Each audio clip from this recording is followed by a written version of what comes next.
Now, state police say that they're still trying to figure out why the driver crossed the center line in the first place. If you take a look behind me, you can see he was driving that maroon car right there. And that part of Route 13 where the accident happened is a passing zone, but troopers are still trying to figure out if that's what the driver was doing. But regardless, it just adds to the high numbers of motorcycle crashes they've seen this season. It looked like a war zone or something. Debris was everywhere. 2 motorcycles mangled and a car broken apart. Our hood was probably 50 feet south.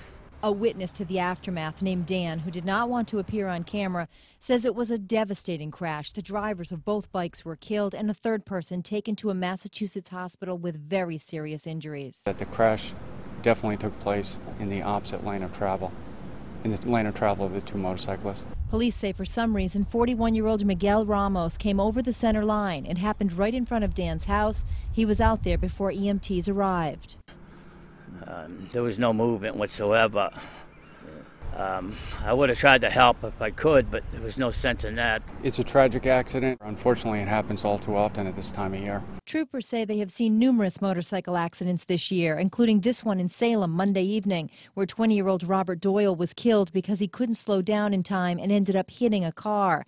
And Tuesday, a Litchfield man was involved in a serious crash in Hudson and med-flighted to the hospital. No word on whether the drivers in the Brookline accident were wearing helmets, and the circumstances surrounding the crash are still under investigation. Whether or not he was trying to pass another vehicle, was otherwise distracted, whether there was a medical condition, or whether or not there was impairment or anything else is still under investigation. Now, the driver of the car, Ramos, he only suffered minor injuries. And again, state police are not releasing the names of the people who were on the motorcycles. That's because they did not have IDs on them and there is a delay in identifying them. Reporting live in Bedford, Heather Hamill, WMUR News 9.